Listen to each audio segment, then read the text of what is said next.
I remember once in 1985, I was at the Philadelphia Daily News and Inquirer. We were on strike, and we were on strike for 5 weeks. And all my friends in TV came to me and said, when are you guys going to go back to work? Because without you, we don't know what to report. This is the TV news. Hey, Juan, let me tell you how real that still is, and this is the scary part. There's a new Pew Center study out. They actually studied Baltimore. They looked at where all the original news stories came from. They looked at all the independent media, all the online, everything. They found that 96%, almost 96%, there's a little debate about the precise figure, but well over 90, came from old media, largely from the daily newspaper, the Baltimore Sun. But here's the scary part, the footnote. The Baltimore Sun is producing 73% fewer original news stories today than 20 years ago. So new media is commenting on old media, but it's not filling the void of news. Old media is giving us a lot less. And so you say, well, okay, come on, Pew Center folks, tell us, where is the news coming from? Who's generating it if it's not? Well, it's in there. 86% of the stories came in the form of public relations, either from government or from corporations. Only 14% produced by a reporter who went out and tried to speak truth to power. This is a scary zone we're entering. So you talk about these press releases and corporations. Let's, instead of talking about old and new media, talk about corporate media and public media. Bob McChesney, you say the crisis didn't come with, oh, the internet is just putting newspapers out of business.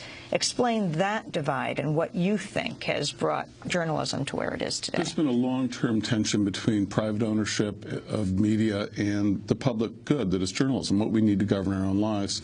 And it really, 100 years ago, first became a major crisis, and that led, as newspapers became monopolized in city after city, and you only had 1 or 2 newspapers in most cities in the country by the second or third decade of the century, except in the largest cities. And the solution then was the idea of professional journalism that would sort of erect this barrier between the newsroom and the owners and the advertisers. So it wouldn't matter if you only had 1 newspaper in a town, because professional journalists wouldn't be influenced by their owners or advertisers. They'd be trained at J schools, journalism schools, to do the right thing. And that system worked for better or for worse into the middle or the final third of this last century.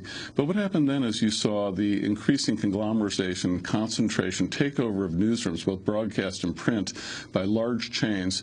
And they basically found in monopolistic environments they could gut newsrooms and get away with it because no one had any alternatives. So we saw the diminution of resources to newsroom, the closing of Washington bureaus, of foreign bureaus, of state house bureaus, began in earnest in the 1980s and accelerated greatly in the 1990s, long before Google existed, long before the internet. By the time the internet came along, what it did is it just sort of pushed over the tottering giant. It accelerated the process, it made it permanent, but it didn't create it, nor will it solve it on its own.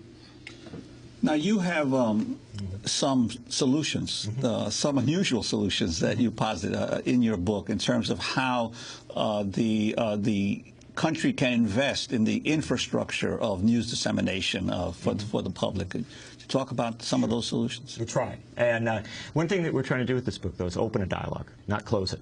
We think we have ideas, we want to throw them in the mix, but we throw them into the mix primarily to get people thinking about it and to say to citizens, you can be part of this discourse about the media that you want in the 21st century. You can have more democracy now. You can have more openmediaboston.org, all these institutions, but you have to figure out how to support them. There's great people out there trying to do it, but they're starving. How do we feed them? And one of the things we suggest is that we're losing a generation of young journalists right now, kids who want to go into this craft, who love it, for the same reasons that you went in a few years ago. And we have in America now a AmeriCorps, where we say to a kid who wants to teach, you can go into a community, underserved rural or urban community, and start teaching there, and the government will provide a little bit of a stipend, some support.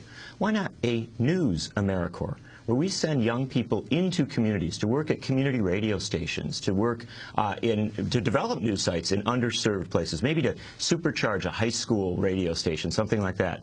And why not at the same time supercharge funding to begin to get to something akin to European levels for public media, public broadcasting, and especially community stations around this country. There are simple things we could start doing right now, and these are not recreating the wheel. These are really policy choices. What are those European models? How much do they put into public media, Bob McChesney? I think the research we did in the book was really mind-boggling and eye-opening.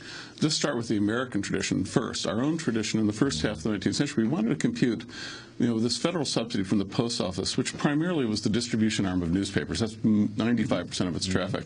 And the printing subsidies in the first half of the 19th century, how significant were they? And so we actually went back and determined what percentage of GDP they were in the first half of the 19th century. If we had the same percentage of gross domestic product today by the federal government as a subsidy of journalism, how much would the federal government pay?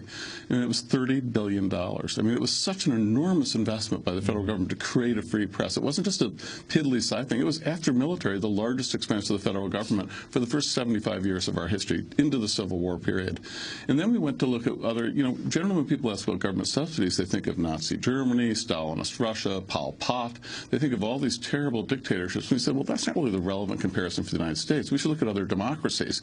What are they doing in Europe and in Asia, and even in third world countries that are democracies? And what we discovered is all of them, or almost all of them, have significantly large public media, community media, and journalism subsidies. They vary from country to country, but they're all enormous compared to the United States. And if you look at Northern Europe, for example, this average country up there in Scandinavia or Holland or Germany, in U.S. terms, if you put it to a per capita basis and put it in the United States, we'd have to spend between $20 and $35 billion a year to subsidize public media and journalism to be equal to those countries. And if I could just add, that figure sounds like a lot of money, especially when everybody in Washington's telling us that we're broke. That's about 12 weeks of the war in Iraq. That's about 4 or 5% of the first bank bailout. And I would just suggest to you that when you go out and talk to Americans and tell them, for this investment, you can avoid the next war in Iraq. You can avoid the next big bank bailout, because we will really have information to serve civic and democratic purposes rather than commercial entertainment. You'd be blown away by the extent that they get it. There's a great disregard for the American people, especially in this issue. When we've been traveling around the country, we've been blown away by the extent to which citizens are scared and concerned. They're afraid that we're moving toward something very akin to a propaganda state, and they want to make sure that they have the information to govern. And that investment, well, it's a big figure. It's a small figure when you look at what's at stake. We're talking to John Nichols and Bob McChesney. We're going to break and then come back. They have co-written The Death and Life of American Journalism, the media revolution that will begin the world again. Stay with us.